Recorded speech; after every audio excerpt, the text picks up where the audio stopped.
is government documents admit flat Earth. Now,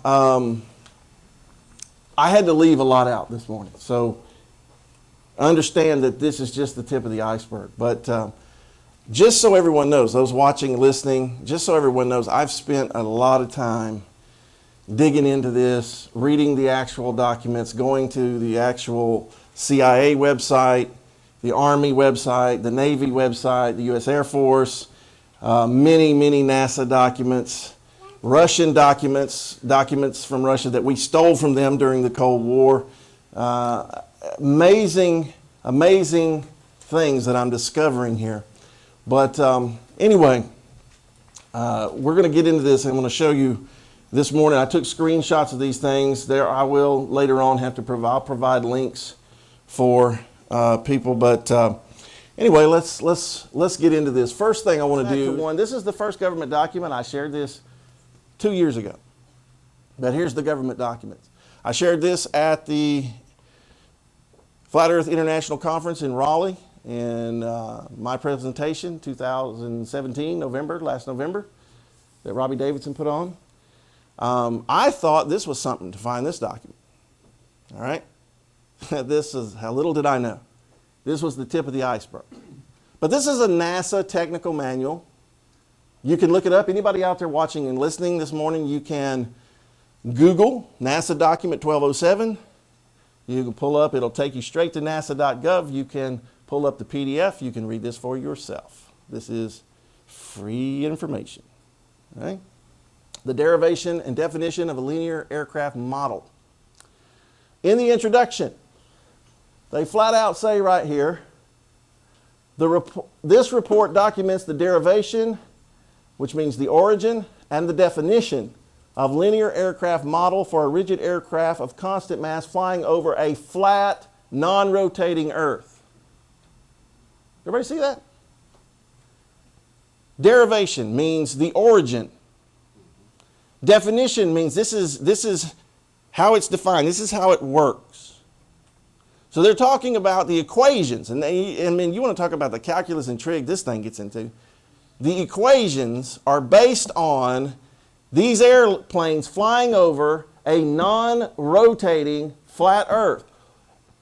Question: why would this be in any technical manual of anybody if it doesn't exist? Now, you can try to dismiss this if you want to, but it's also in the conclusion, the concluding remarks of the report and all the math and the equations.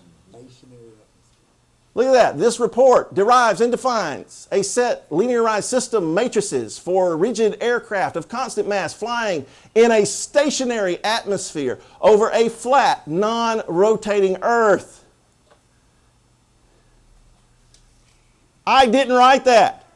It seems that someone at NASA is a flat earther. Oh my God. Right? How can this be? All right, so Russian documents, CIA documents, declassified. Let's look at it. We're going to go down through some now here. I'm going to try to go pretty fast. This is the Army Research Laboratory. Notice every time when you see .mil, whenever you see .mil, in the United States, the only people that can have .mil, military. This is the Army's Research Laboratory. Beacon position and altitude navigation aided by magnetometer. I'm not going to try to pronounce those people's names. You can see the document prepared by the University of Delaware, Department of Electrical and Computer Engineering, under contract to the U.S. government. I guess these people are dummies, right? They're stupid, right? This tells you who they are. I'm not going to get into all that, but this tells you the PhDs and the people who were assisting this study. And here we find something. Problem formulation, coordinate systems. The motion of an object usually described by rigid body equations of motion derived from Newton's laws. This section summarizes and notates three kinds of coordinate systems. The first is the Earth-fixed coordinate system, which is fixed to the Earth with a flat Earth assumption. Okay, now remember, we're talking about beacons for aircraft, and aircraft flying, moving, and we're talking about stuff that's moving. Why would you assume, first of all, why would you use the term Earth-fixed I'll deal with that in a second. And a flat earth assumption. An assumption means something that is just known to be true. It's just assumed because it is known. I'll prove that to you in a minute. But anyway, it gets more interesting because they have a little diagram here of what they're talking about. And this little diagram of the earth seems to look like something. And they tell you that this y-axis and the x-axis are horizontal. Oh, like that. Horizontal. And that this little disc right here is flat. And it even has a nice little dome over it. And fixed points on the dome that they use for navigation. This is not me. I want to repeat, Army Research Laboratory, .army.mil, not Pastor Dean. Yes, look, does this not look like something maybe we've seen? Oh, what is that? Let me back up. Do you see that? But we're the crazy ones. Why is the biblical Hebrew cosmology shape of the earth in a U.S. Army manual? Why? Oh, Pastor Dean, that's just a coincidence. Oh, really? Well, let's keep going. They know the truth. Here we go. This is a different one. Everybody see where this came from? NASA.gov. You could interchange CIA.gov, NASA.gov. It's all the same. Okay? They work together. In fact, I believe that all high-level NASA people are spooks, is what I believe. All right? Here we have the singular arc time optimal climb trajectory of aircraft in a two-dimensional wind field. Oh, Lord. These guys. All right? NASA research, smart people, are rocket scientists. Everybody said, I'm not a rocket scientist. Well, these are. Right? All right? So this document goes on to say, in our minimum time to climb problem, the aircraft is modeled as a point mass, and the flight trajectory is strictly confined in a vertical plane on a non-rotating flat Earth. Do you see that? Does everybody see that? And then they've got this nice little equation here. Thus, the pertinent equations of motion for the problem are defined in its the state variable form as, and then they give you the math. Wait a minute, is this unicorn math? Is this Thor hammer math? Wait a minute, no, it's flat, whoa, what, flat, non-rotating flat Earth math. I'm sorry. Could we just substitute Pegasus, unicorns? No, exactly. Let's keep going. Here, let's back up a little time. Everybody see this? NASA technical memorandum, where'd it come from? NASA.gov, right? Declassified. Freedom of Information Act tells you all about it. Determination of angles of attack and side slip from radar data and the roll stabilized platform.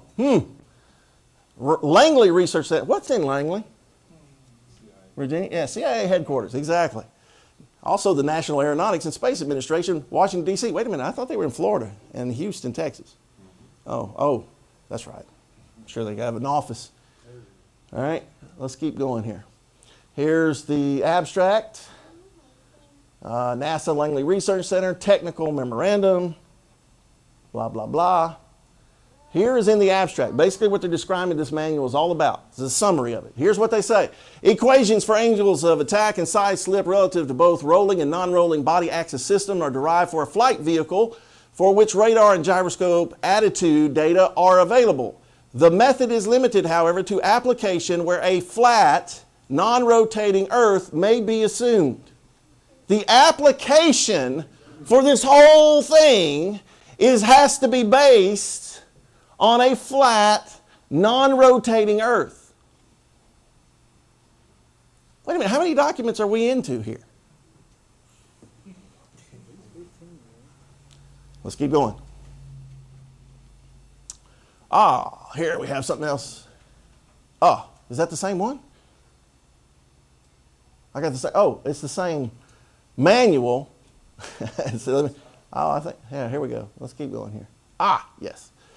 This is interesting because he gives you this little frame reference. Look at north, south, east, west, right? And they're telling you that, again, that represents the Earth fixed axis system. Everybody see that, right there? The radar provides range, azimuth, and elevation data from radar site to the vehicle throughout flight. So we're talking about stuff happening throughout flight, right? The data in conjunction with wind data can be easily converted to pitch, blah, blah, blah, flight path angles. It is assumed herein that the Earth is represented as a flat and non-rotating reference frame. Why would it be assumed that the Earth is represented as a flat, non-rotating reference frame? Exactly. I'm going to tell you, I'm blown away, but this Earth fixed system is interesting here. Why do I say Earth fixed? Isn't it supposed to be spinning, tilted, orbiting, flying through the universe? Yet the stars never change in the sky, right? The night sky. But yet we're spinning, flying, orbiting, millions of miles. Been doing it for thousands of years. Nothing in the night sky ever changes. They know. Come on, they know. It is assumed herein that the Earth is represented as a flat, non-rotating reference frame. Yet they're going to tell us snipers have to adjust for shooting a 1,000-yard shot that takes about 2 seconds, maybe less than that. But you don't have to calculate the Earth's spin for an aircraft, for a helicopter, a drone. Right. The space shuttle, I'll show you that in a minute too. I brought the drone too. Let's keep going. Here it is. Notice it says, also by definition, the X and Z plane will be vertical, perpendicular to the horizontal plane of the Earth at all times. The horizontal plane of the Earth at all times. The breadth of the Earth, exactly. That plateau thing, that spread out, wide, flat thing. Of course, this was proven by these two scientists in physics, Michelson and Morley. They proved this a long time ago. These two scientists conducted numerous experiments to measure the orbital velocity of the Earth through the ether with light beams. I'm going to talk about the ether. The ether is real. And these documents I found prove they believe it's real. And we're going to get into that next week. But and many present theoretical physicists believe the ether is real now. It was taboo subject for a long time, but not anymore. And this through the godless and anti-Bible scientific, of course, I said their experiments showed that the Earth was not moving at all. Now they expected, these guys believed the model, the lie, the Copernican model, they believed they were going to measure how fast the Earth was moving. Their experiment showed it wasn't moving. And they were like, whoa, what's going on? And they repeated these experiments over and over and over again and came up with the same results, true science, the Earth's not moving. So Einstein comes up with a theory to debunk this, to get rid of the ether so he can debunk their experiment. And of course, we know what Tesla said about the theory of relativity, that it was foolishness, basically. But anyway, this was proven a long time ago.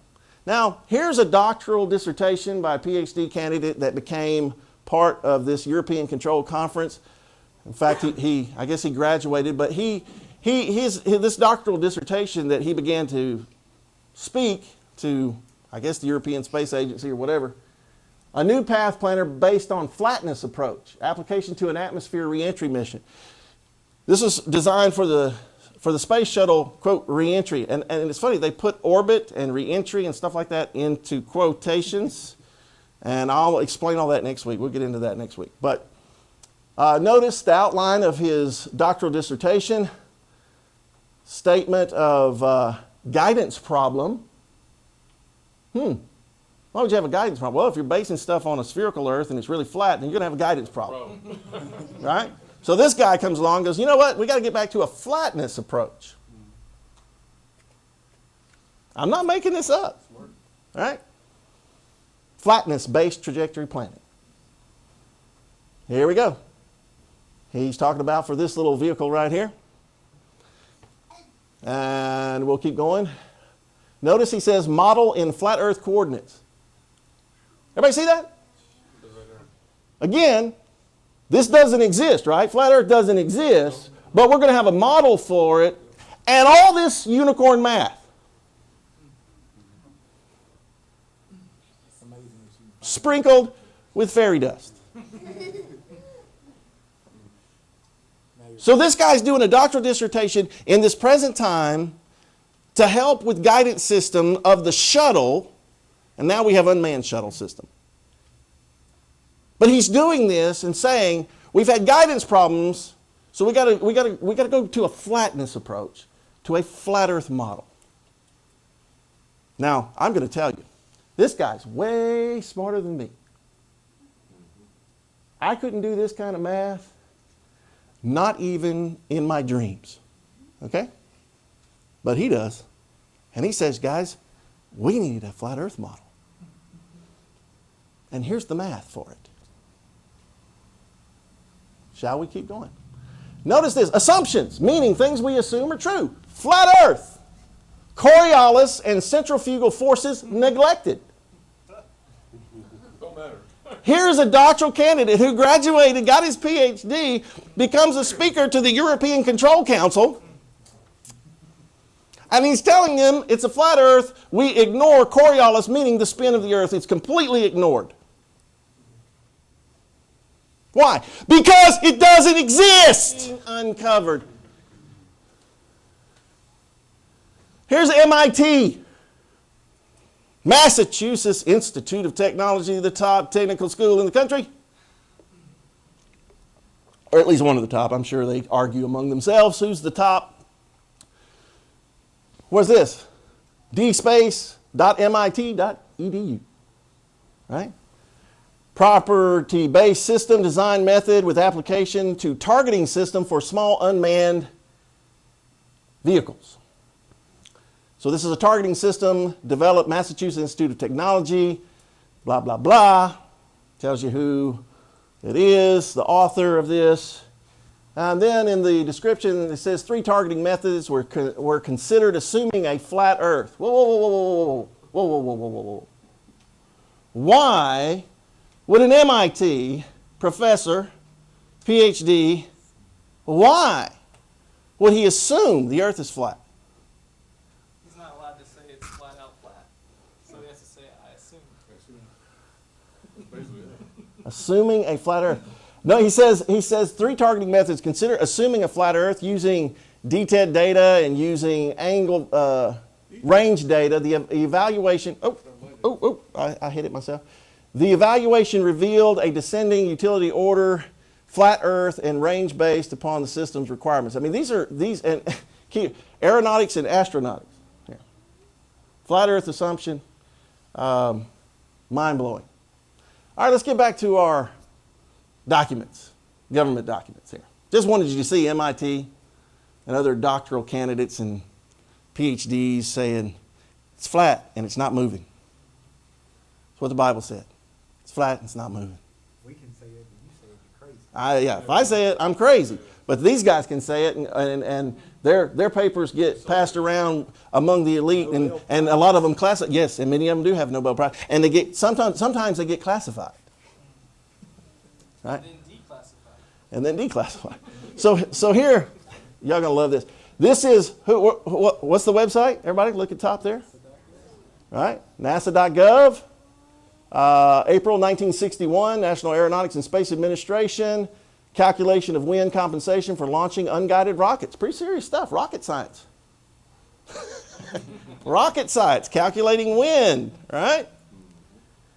Pretty important thing to know when you're shooting rockets. Faith and I discovered that not too long ago. We shot up, have a little fun. There it is again, just so you see it up close, calculation of wind compensation for launching unguided rockets. So we're talking about rockets by Robert L. James Jr. and Ronald J. Harris, Langley Research Center, Langley, Virginia, Langley Field. I would say pretty important stuff, right? All right. But who reads this stuff? Who stays up all night and all day reading this stuff? I do. All right, technical note. Here we go. Summary, method for calculating wind compensation for unguided missiles. It is derived from which has a greater degree of flexibility than previously proposed methods, blah, blah, blah, blah, blah. And they get into it. So they're telling you, summary, here's what we're up to, trying to figure out how to guide rockets. Yes, sir. Linear aerodynamics, yes. Coefficients with respect to flow, incidence angles are used, launch angles for wind compensation. I mean, it's pretty serious stuff, right? I think you'd probably need to get it right. I know if I was their general or their boss, I'd say you guys better get it right. This stuff's expensive, so let's get it right. Better work. Right, it better work. Let's look at this. It says trajectory simulation incorporating the above requirements is presented in reference 8. In addition to the above requirements, this simulation assumes a vehicle with 6 degrees of freedom and aerodynamic symmetry and roll, and the missile position, again, space will deal with that. They don't even, it's not what they're talking about. What we think, what they've told us, and what they know space is, two different things. So when they say it, they don't mean what they've lied about. The missile position in space is computed relative to a flat, non-rotating Earth. April 1961, NASA technical document for calculating unguided missiles, not anything we're sending into space. Just unguided missiles like the V-2 was an unguided missile. Let's keep going here. Here's another one. Okay, completely different document. Where did it come from? NASA.gov, right? Unpublished preliminary data, atmospheric oscillations, tells you the people. Georgia Tech project. Georgia Tech, here we go, right? My wife's brother is a professor at Georgia Tech. He would be losing his mind if he heard this, but his own university has been part of this. Under contract, Georgia Tech project, contract, prepared National Aeronautics and Space Administration. So this was in conjunction with their engineers. Engineering Experiment Station, Georgia Institute of Technology, Atlanta, Georgia. The requirements for additional copies. Talks about that, says the Department of Defense contractors must be established for DDC services or have their need to know certified by the cognizant military agency. So this was not to be passed around. This was need to know. All right? Georgia Tech project, just so you see it. Boom, boom, April 1965. Tells you the abstract, develop present theories of atmospheric oscillations, blah, blah, blah. I don't have to. All right. A model frequently used is that of, everybody say it, flat, non-rotating Earth. The most one can profitably simplify the problem is to consider the isothermal atmosphere, plane level surfaces, and a non-rotating Earth. That's it, man. Just say flat Earth. They're talking about that because they even admit that gravity's bunk. All right, now, all right, here's one. This one is NASA.gov. Now, this is general equations of motion for a damaged asymmetric aircraft. So what they're trying to do is fix equations if a plane loses part of its wing or tail fin or whatever, how to compensate and all that stuff, right? So that's what this is about. And the technical manual gives you this stuff. The introduction, here's the introduction, right? Just so you know, it says, in order to analyze the dynamics of damaged aircraft, the dynamic equations of motion must properly reflect the underlying physics. Now, I want to say that again. I want everybody to pay close attention. They're telling you right here in the introduction of this, and they're showing you a damaged aircraft. They're saying, in order to analyze the dynamics of damaged aircraft and dynamic equations of motion must properly reflect the underlying physics. It must, what we're going to do here must reflect the true physics. Must be true reality. Physics. People say, you don't understand physics. Okay, well, these people do. All right. Who are we talking about here? The American Institute of Aeronautics and Astronautics.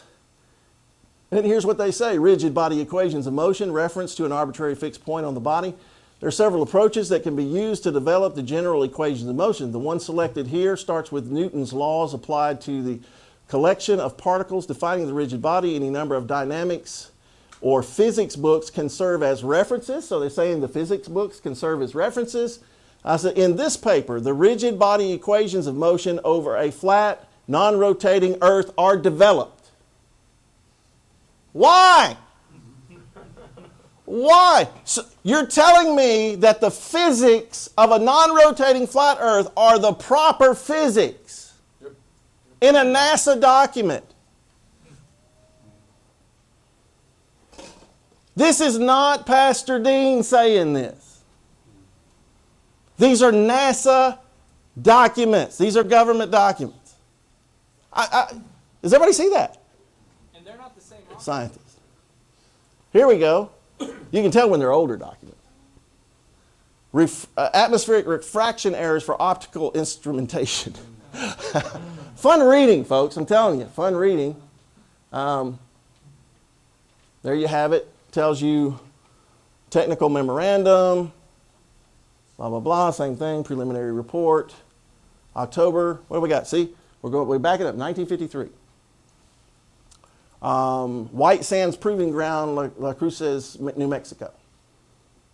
Where's Area 51? It's in New Mexico, I know, but I don't know where. So, anyway, here we go. Look at this here. Just wanted you to see the signatures, real signatures, Dr. Fred Hansen, Dr. J.W. Molnar, or whatever, James C. McNatt, Lieutenant Colonel, United States Air Force, Thomas W. Morgan, Major, United States Air Force, Systems Engineering Branch, Flight Determination Laboratory, White Sands Proving Ground. All here, right? Dr. So-and-so, Dr. So-and-so, General so-and-so. I guess they're stupid. This document was not to be seen.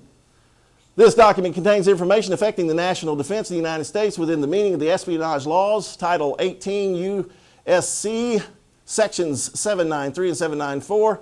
Its transmission or the revelation of its contents in any manner to an unauthorized person is prohibited by law. So this was classified in the 1950s. He's talking about basic equations for atmospheric refraction and all this stuff. He says, here, now I want to point this out. Present equations hold for any altitude. Everybody see that? I don't have time to read all of it. Present equations hold for any altitude. All right, let's see what they're talking about. Table of contents, introduction, validity of flat Earth assumption for atmospheric calculations. Validity. You know what validity means? Something that is a solid fact. Let me back up. Remember, present equations hold for any altitude. So some of this study of basic atmospheric equations, this is for any altitude. And this is the introduction. This is the table of contents. Introduction, the validity of flat Earth assumption for atmospheric calculations. If it wasn't flat, if the Earth was not flat, why would you start off a classified, under threat of law in the Espionage Act, why would you classify that? Back through it. I just want validity of flat Earth assumption. Validity. They're not saying, okay, see what some of them, this is what some of them say, that the flat Earth assumption is just to simplify things. But what this is saying is this so-called flat Earth assumption is valid. It's valid. Do you see it? Zoom in on it a little bit just so you see it. Validity of flat Earth assumption. Just so you know, the definition of validity. The quality of being logically or factually sound. Right? Look at that.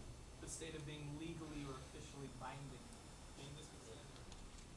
Isn't this interesting? I haven't had to go to one conspiracy website. I haven't been on Infowars.com. Snopes. I haven't been anywhere, have I? I hadn't been to above, top secret. I haven't been to any of those You sites. didn't even have to use a Bible verse. No. All government forms. And here was the one that kind of started. This is the title of one of the manuals. Everybody read this with me. Propagation of electromagnetic fields over flat Earth. Army Manual, February 2001. You can say, oh, well, Pastor D, the 1950s stuff and the 1960s stuff, oh, they just didn't know. They've learned stuff since. Right? Nope. They tell you right here. And you go into the manual, here's the table of context. It says comparison of principal fields from an ideal dipole oriented perpendicular to a horizontal and homogeneous flat Earth. Army Manual. They tell you right here, it's assumed that the transmitting antenna and target or receiver are located above but near the surface of a flat idealized Earth. Over and over again. I mean, I could do this. Guys, I could do, look, here's another. I even forgot. I thought we were at the end. Here's another one. Closed form solution for ballistic vehicle motion. Ballistic vehicle motion. A closed form solution is developed for the motion of a ballistic vehicle entering the atmosphere over a flat, non-rotating Earth. Frank J. Barbera, Cayman Sciences Corporation, Colorado Springs, Colorado. Closed form solution for ballistic vehicle motion.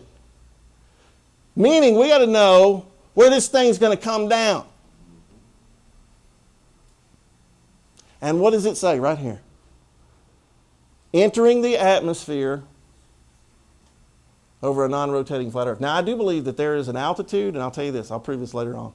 There is an altitude they can reach. It's not outside of the dome. It's not outer space. But there is an altitude that there's a certain gas collected that they reach that creates weightlessness for a short period of time. But it's simply because it's a gas. So some kind of sulfur gas.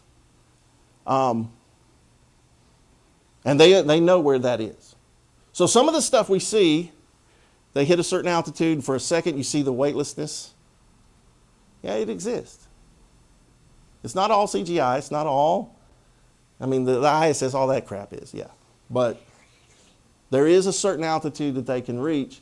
But when they talk about re-entry, all they're talking about is coming back down. Right? And coming back down, think about coming down, and let me just share this with you. Through studying and researching these documents, and I have telling you, I've only shared a few with you, this is that I think I know about how high the dome is. I really do. I think it's not much more than 400,000 feet max. Maybe 500,000. I don't think they know even for sure exactly, because they run into gas barriers and things of that nature. So not escaping it. They are not getting through the dome. And the code name for the shuttle program means lead or iron glass. And it was never designed to go into outer space, according to their documents. That's next week. Let's end this. Oh, payloads for spinning projectiles. Army. Think you need to know where artillery is going to land? Look here. Projectile flight dynamics. A 6 DOF rigid projectile model is employed to predict the dynamics of a projectile in flight. The assumption of these equations assume a flat Earth. These equations, a whole bunch of math we're going to do. B.G. Karpov, experimental observations of dynamic behavior of liquid-filled shells, U.S. Army Ballistics Research Laboratory, Aberdeen Proving Ground, Maryland, August 1961, is a reference to this. But he says, and again, a projectile, you want to know where that artillery round is going to land. And what this study is, the one that has a solid explosive versus one that has a liquid payload. They're talking about chemical weapons or biological weapons. So they want to know, figure out the equations. So a 6 DOF rigid projectile model is employed to predict the dynamics of a projectile in flight. These equations assume a flat earth. Again, why would you do unicorn math? Why would you do Thor hammer math if they don't exist? Why would you try to calculate ballistic missiles, unguided rockets, shuttle landings? Why would you base all your equations, all of your science on a flat earth, non-rotating, non-moving, stationary atmosphere if it doesn't exist no more than a unicorn or Thor's hammer?